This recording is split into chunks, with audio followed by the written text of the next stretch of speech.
तर या प्रकरणात आपण प्रामुख्याने प्रस्तावना पाहू, त्यानंतर किडी, व्याख्या, त्याचे प्रकार अभ्यासू, त्यानंतर रोग, व्याख्या, प्रकार आणि कारणे आपण अभ्यासू. तर आता मी काही सॅम्पल आणलेले आहेत, समजायला सोपं जाईल म्हणून. सॅम्पल म्हणजे नमुने. तर आपण आता प्रस्तावना सुरू करूया. तर जेव्हा आपण पिकाची लागण करतो, एखादं पीक, उदाहरणार्थ फुलकोबी केली असेल किंवा पानकोबी केली असेल किंवा नवलकोल पीक केलं असेल किंवा वांगी, मिरची, टोमॅटो, फक्त मग भाज्याच आहेत, आता फळं पण आहेत. म्हणजे मग आंबा असेल, काजू असेल, चिकू असेल, डाळिंब असेल, सीताफळ, कवठ, अंजीर अशी फळं आहेत. शोभिवंत झाडं पण आहेत, त्यामध्ये मग गुलाब असेल, शेवंती, कार्नेशन, ॲस्टर. तर ही जी काही उद्यान पिकं आहेत, उद्यान पिकं कशाला म्हणलेलं काल आपण बघितलं, हॉर्टिकल्चर क्रॉप्स कशाला म्हणतात, हॉर्टिकल्चर क्रॉप्स. तर ज्या पिकांना संरक्षण करावं लागतं, बरोबर मुद्दा आहे, ज्या पिकांना संरक्षण करावं लागतं. कशापासून संरक्षण करावं लागतं काल बघितलं आपण, तर जनावरांपासून संरक्षण करावं लागतं, त्यानंतर चोरापासून संरक्षण करावं लागतं. तर त्याच्याबरोबरच या पिकांवरती रोग आणि कीड पण येत असतात. म्हणजे आपण आता आंब्याची शेती केली आणि त्याला रोग आला नाही असं होत नाही. आपण भाजीपाला लावलाय आणि त्याला कीड आली नाही, वांग्याचा प्लॉट केला तर कीड आल्याचं होत. किंवा सर्वात जास्त काळजी घ्यायचा भाग म्हणून ह्या रोग आणि किडीकडे बघावं लागतं. पण आपण असा विचार करूया, त्याच्यावरती रोग आणि कीड काय येते आणि आपण वांग्याची शेती का करतो. तो वांग्याची शेती आपण, वांगी भाजी आपल्याला मिळावी. आंबा शेती आपण कशासाठी करतो, तो कोकणामध्ये आंबा शेती का होते, तर कोकणामध्ये आंब्यासाठी हवामान चांगलं आहे, जमीन चांगली आहे, त्यामुळे तिथं आंबा तो तयार होतो. तो आंबा ज्याच्याकडं आंब्याची बाग नाहीये, आंब्याची झाडं नाहीये, मुंबईत लोक राहतात, 10 महिने राहतात, कोण 20 महिने राहतात, तिथे कुठं आंब्याचं काय संबंध येणार आहे. किंवा ज्याच्याकडे शेतीच नाहीये, तिथे आंब्याचं झाड लावून उत्पन्न घेऊ शकतात का, नाही शक्य त्यांना. आता आपल्याकडे सुद्धा असे शेतमजूर सारखे खेड्यामध्ये लोक आहेत, त्यांच्याकडे शेती नाहीये, पण त्यांनी आंबा विकतच घ्यायला पाहिजे ना. खेड्यात राहतात, त्याकडे पण शेती नाहीये, त्यामुळं आपल्याकडं जे जे काही खाद्यान्न नाहीये ते विकत आपण घेतो. आणि विकत घेणाऱ्यातून कोकणातले शेतकरी आंबा उत्पादन करतात, व्यापारी लोक आंबा खरेदी करतात. 1000 रुपये डझन खरेदी करतात सुरुवातीला. आपण 200 रुपये आपण खरेदी करतो सर्वसामान्य लोक. तर थोडक्यात सांगण्याचा मुद्दा कसा आहे, आपलं ते खाद्यान्न आहे म्हणून आपण ते खरेदी करतो. जसं आपलं ते खाद्यान्न आहे तसं ते रोग आणि किडीचं पण खाद्यान्न, म्हणून त्यावरती ते आक्रमण करतात. तर या ठिकाणी प्रस्तावनेचा भाग आपल्याला सांगता येईल की भाजीपाला पिकांना, उद्यान पिकांना रोग आणि किडीपासून आपल्याला वाचवावं लागतं, संरक्षण करावं लागतं. आता संरक्षण करायला म्हणजे त्याला काय असं कंपाऊंड वॉल बांधून संरक्षण करू शकत नाही. उंच कंपाऊंड वॉल चोरावून संरक्षण झालं ठीक आहे, मग रोग आणि किडीला पण असं आपण अटकाव करू शकत नाही. त्याच्या पद्धती वेगळ्या आहेत. मग काय करावं लागतं शेवटी एवढं सुद्धा, तर हा अभ्यास झालाय. सर्वसाधारण रोग, किडीपासून 15% नुकसान होतं, रोगापासून 10% नुकसान होतं, आणि तण जे आहे त्यापासून 9% नुकसान होतं. म्हणजे बेरीज मारली तर बघा 34% नुकसान हे रोग, कीड आणखी तणामुळे होतं. तण कशाला म्हणतात आपण मुद्दा बघणार आहोत. तर शेतकऱ्याने न पेरलेलं पिकाच्या मध्ये जे काही उगवतं आणि आपल्या मुख्य पिकाबरोबर स्पर्धा करतं, अशा सजीव वनस्पतीला आपण तण म्हणतो. हे झाली तणाबद्दल. आता कीड कशाला म्हणायचं, रोग कशाला म्हणायचं. तणाबद्दलची माहिती आपण पुढच्या काही लेक्चरतून आपल्याला आपण घेणार आहोत. आता आपण रोग आणि किडीबद्दल घेणार आहोत. पहिल्यांदा कीड म्हणजे काय समजून घेऊ आपण. तर आता मी म्हणेन की हे किडीने खाल्लेलं आहे, हा जो आहे किडीने खाल्लेला आहे. त्यानंतर हे सुद्धा जे काही खाल्ले असते लाईव्ह सॅम्पल मी आणलेलं आहे, हे सुद्धा वांग्याचा प्लॉट आहे, हा किडीने खाल्लेला. तर कीड कशाला म्हणतात, तर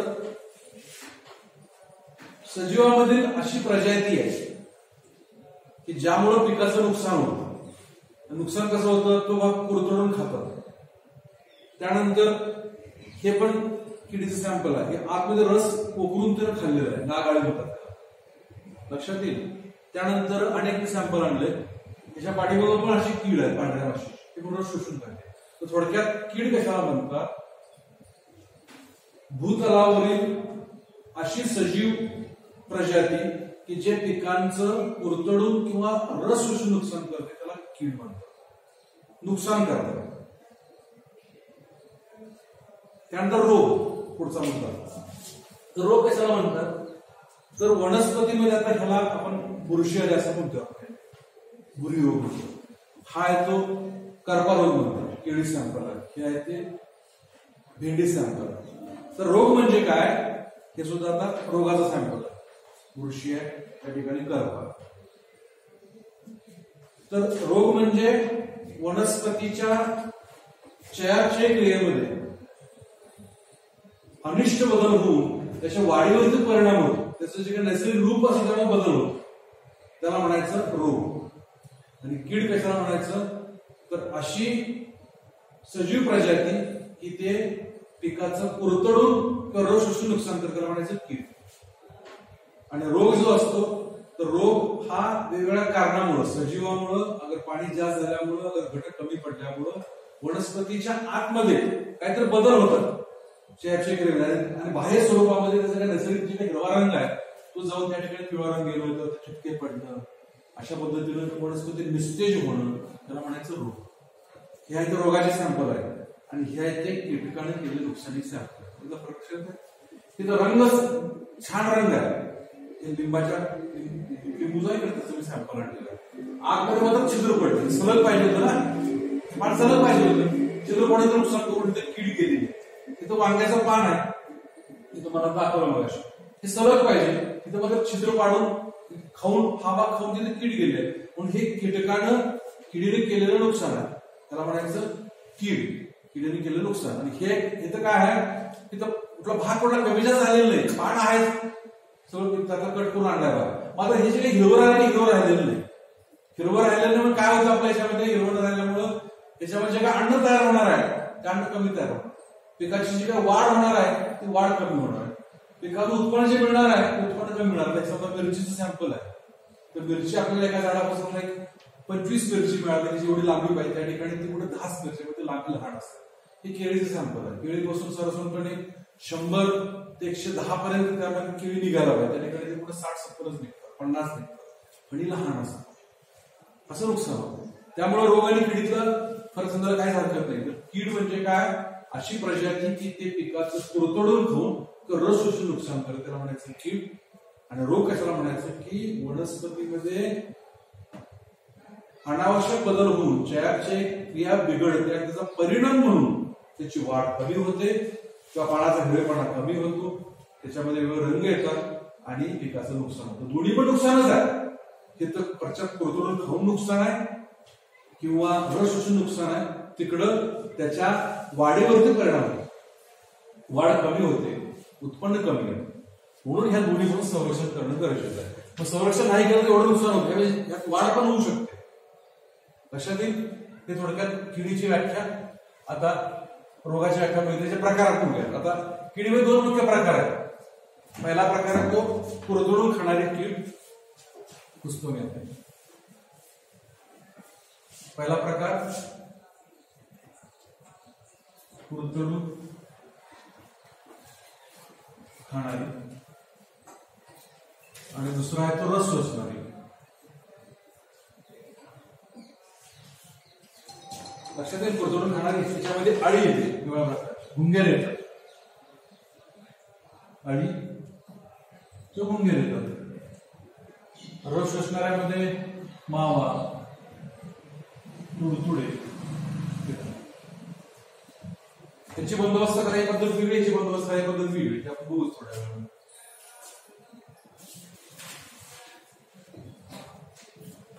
त्याचे प्रकार आपण बघितले.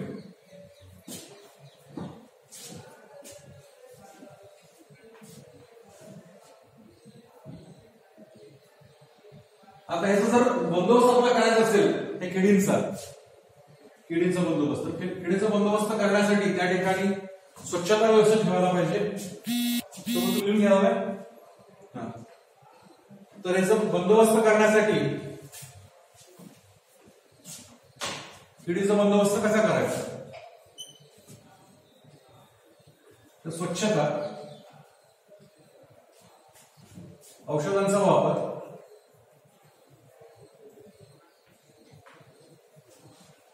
कीड प्रतिकारी जातींचा वापर हे उपाय करता येतात. तर स्वच्छतामध्ये कसं अपेक्षित आहे की त्या ठिकाणी किडींना लापायला तण असेल तर त्या ठिकाणी तणाचा बंदोबस्त करायला पाहिजे. काय धसकट पडले असतील त्या ठिकाणी कीड वाढत असेल ते स्वच्छ करायला पाहिजे. थोडक्यात जी काही जमीन आहे ती तण विरहित, धसकडे विरहित ठेवायची म्हणजे स्वच्छता झाली. स्वच्छता ठेवण्यासाठी कळतो बरोबर. शेतामध्ये मुख्य पीक सोडून इतर जे काही पालापाचोळा पडलेला असतो, कीड पडलेली असते, किडीला लपायला जे काय राहिलं असतं ते ठेवायचं त्या ठिकाणी. स्वच्छतेचं म्हणजे काही वेळेस वाढणाऱ्या पिकावर सुद्धा काही अवशेष पडलेले असतात किंवा धूळ असते, ते स्वच्छ करणं हा त्याचा भाग पुढचा पण आणखी निघू शकतो. म्हणजे एकदम हायटेक फार्मिंग आहे. तुर्तास आपण एवढं समजून घेऊ की मोकळ्या हवेत आपण शेती करतोय त्या ठिकाणी पालापाचोळा अनावश्यक जो भाग ज्या ठिकाणी कीड लपून बसते, कटवर नावाची कीड आहे, कटवर बटाट्यावरती येते, ती काय करते रात्री जे काही बांध आहेत शेतीचे, त्या शेतीच्या बांधावर असणाऱ्या तणामध्ये लपून बसते, दिवसावर राखून म्हणतात. ते बांध जर स्वच्छ असेल तर विरोध असेल तर लपायला जागा नसते, लपायला जागा नसेल तर तिथे राहत नाही. हा एक अभ्यास केलेला भाग आहे, त्यातून सांगितलं स्वच्छता ठेवावी. त्यात औषधांचा वापर पुढचा भाग आहे. हे बहुतेक लोक करतात. तर औषध वापर करत असताना कशी पद्धत आहे, तर त्या ठिकाणी कुरतडून खाणाऱ्या किडींसाठी विशेषतः अडीजली भूमीसाठी मोनोक्रोटोपस नावाचं औषध आहे, बाजारात आपल्याला मिळतं, ते आपण फवारावं. त्या रस शोषणाऱ्या किडीसाठी मॅलॅथिओन, एंडोसल्फॉन अशी औषधं आहेत ती फवारावी, ते सांगतोय. त्यानंतर बियाणं जे वापरायचं आहे तर बियाणं सुद्धा औषध प्रक्रिया करून अॅग्रोसिन सारखी औषधं असतात. त्यानंतर काही थिमेट फ्लोरेट सारखी औषधं त्याला चोळून त्याला लावूनच ते औषधं पेरायचे. ते औषधासह ते बियाणं पेरायचं म्हणजे त्या ठिकाणी आसपास असणारे जे काही किडी आहेत विषारी किडे त्या ठिकाणी आक्रमण करतात. बियाणं जर काय झालं नाही तर ते चांगला ग्रोथ तयार होईल आणि पुढे पण त्या ठिकाणी टप्प्याटप्प्याला आपण औषध फवारणी करून बंदोबस्त करू. अशी ही या ठिकाणी रोगाचा बंदोबस्त करण्याची उपाययोजना बघण्यापूर्वी किडीचं सगळं बघितलंय. कीड कशी त्या ठिकाणी नुकसान करते, कसा बंदोबस्त करायचा आपण माहिती बघितली. आता पुढचा भाग आहे रोगाचा. रोगाची व्याख्या सांगितली, बंद झाले का? रोगाची व्याख्या सांगितली की रोग ही एक अशी स्थिती आहे की त्याच्यामध्ये वेगवेगळ्या कारणामुळं म्हणजे हवामान बदललं, पाऊस जास्त पडला, थंडी जास्त पडली, खतं जास्त झाली किंवा कमी पडलं, पाणी कमी पडलं तर त्याच्यामध्ये काहीतरी आत बदल होतात आणि त्याच्याशिवाय काही सूक्ष्म काही जीव असतात, बुरशी असेल, जीवाणू असेल, विषाणू असतील, त्याच्यामुळे चयापचय क्रियेत बदल होऊन त्या ठिकाणी पिकाची नैसर्गिक वाढ होत नाही, उत्पादन कमी येतं, त्याला रोग म्हणतात असं आपण बघितलं. चयापचय क्रियेमध्ये बदल होऊन निर्माण होणारी पिकाची स्थिती म्हणजे रोग. लक्षात आपल्या येतं उदाहरण आपण बघितलं या ठिकाणी पानावरील ठिपके, भुरी हे रोगाची उदाहरण आहे. त्यानुसार त्याचे प्रकार सांगितले की बुरशीमुळे होणारे रोगाचे प्रकार, बुरशीमुळे होणारे रोग त्या ठिकाणी तुम्हाला सांगितलं सॅम्पल ते येत आहे. भुरी हा त्याचा प्रकार आहे. भेंडीवरील भुरी हा बुरशीमुळे होणारा रोग आहे. त्यासाठी आपण सल्फर वापरू शकतो. सल्फर फवारून द्यायचं, गंधक फवारून द्यायचं, हा रोगाचा प्रकार आहे पहिला. त्यानंतर दुसरं जीवाणूमुळे होणारे रोग. त्या ठिकाणी उदाहरण सांगितलं जीवाणूमुळे लिंबूवरती खैरा नावाचा रोग असतो. लिंबू जर असं बघितला आपण तर त्याची ठिपके पडले असेल बघा, तर तो खैरा रोग आहे, तो जीवाणूमुळे. तर त्यानंतर स्ट्रेप्टोसायक्लिन नावाचं औषध म्हणून ते फवारून द्यावा, तो उपाय असं भाग. त्यानंतर तिसरं सांगता येईल सूत्रकृमीमुळे. त्याच्यामध्ये काय असतं, टोमॅटो वगैरे असे मुलं असतात तेव्हा त्याच्या गाठी तयार होतात. म्हणजे ह्या नेहमीच्या गाठी वेगळ्या आहेत, त्या फायद्याच्या आहेत, त्या पूरक आहेत, सहजीवीचं उदाहरण आहे. तिथं मात्र वेड्या वाकड्या अशा गाठी तयार होतात, त्यामुळे अन्न शोषलं जात नाही पुढे. हे सूत्रकृमी होणारे रोग हा तिसरा प्रकार. तर ह्याच्यासाठी आपल्याला निमेगॉन औषध मिळतं, निमेगॉन वापरायचं. लिमेगॉन.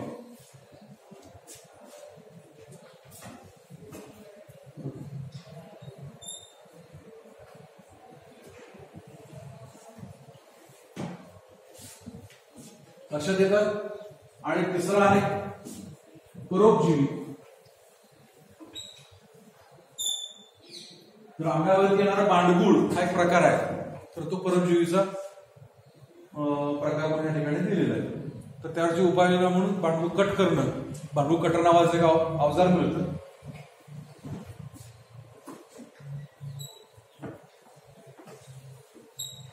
कट करणं हा त्यावरचा उपाययोजनेचा भाग आहे.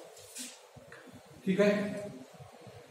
त्यानंतर इतर बाबीमुळे जे रोग होतात हे झाले मुख्य जीवांच्यामुळे होणारे. तर इतर बाबी म्हणजे हवामान विशेषता आहे. प्रतिकूल हवामान म्हणजे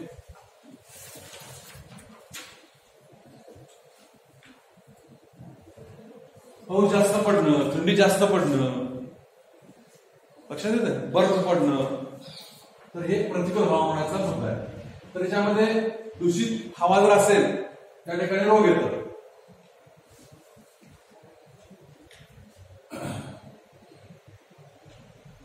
त्यानंतर अति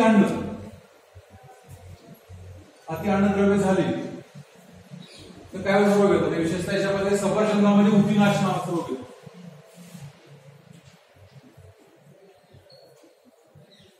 सफरचंदामध्ये उतीनाश होणं हा रोग आहे अति अन्नद्रव्य झाल्यामुळे. तशा पद्धतीने कमी अन्नद्रव्य झाल्यामुळे सुद्धा रोग येतो. या ठिकाणी लक्षात ठेवायचं बुरशी, जीवाणू, किनोग हे कारणीभूत नाही, बाहेरचे घटक आहेत. हवा बदलली, आपलं सर्दी येणं, खोकला येणं समस्या येते. हवामान बदल झाला की तसे काही समस्या निर्माण होतात. त्यानंतर अति अन्नद्रव्यामुळे सफरचंद सांगितलं. तर कमी अन्नद्रव्यामुळे डाळीचा तडक, डाळिंब जे आहेत त्याला क्रॅक जातात. अन्नघटक कमी पडलं, पाणी कमी पडलं तर क्रॅक जातात त्याला. अशा पद्धतीनं हे जे काही बाबी आहेत तिथं कुठलाही सूक्ष्मजीव कारणीभूत नाही. लक्षात येईल. तिथं मात्र सूक्ष्म कारणीभूत आहेत. बुरशी कारणीभूत आहे, जीवाणू कारणीभूत आहे. ते सूक्ष्मजीव आहे, डोळ्यात दिसत नाही आपल्याला. मायक्रोस्कोप बघितलं आपल्याला कळतं. कीड मात्र डोळ्याने दिसते, उड्या डोळ्याने. कीड उड्या डोळ्याने आपल्याला दिसते. मावा दिसतो, पांढरी माशी दिसते. तर हे जे आहे ते पांढऱ्या माशी सॅम्पल आहे. प्रशस्त माशी दिसते तुम्हाला. साधारण बघू शकतो किंवा जर जवळ बघितलं तर माशी या ठिकाणी दिसते. लोकरी मावा पण सहजपणे दिसतो. अशा पद्धतीनं हे कीड रोगाबद्दल माहिती आपण आता बघितली. त्याच्यावरची उपाययोजना थोडक्यात बघितले. आता या ठिकाणी जी काही बुरशी सांगेल याच्यामध्ये सल्फर फवारू शकतो, 22 टीन बोर्डो मिश्रण असे आपण फवारून देऊ शकतो. नंतर बऱ्याच वेळेस डिंक्या नावाचा एक रोग येतो, लिंबावरती येतो, डिंक बाहेर पडतो. ते खरवडून बोर्डो पेस्ट लावले तर ते काम होऊ शकतो. अशा पद्धतीनं रोग आणि किडीबद्दल माहिती बघितली आपण. काय शंका थोडक्यात विचारा, असं आपण उजळणी वळणार. आता हळूहळू तुम्हाला सॅम्पल गोळा करणं, फील्ड प्लॉट बघणं, त्यावरची उपाययोजना करणं त्याला कळेल. ठीक आहे. तोपर्यंत आपण व्हिडिओ थांबवतो.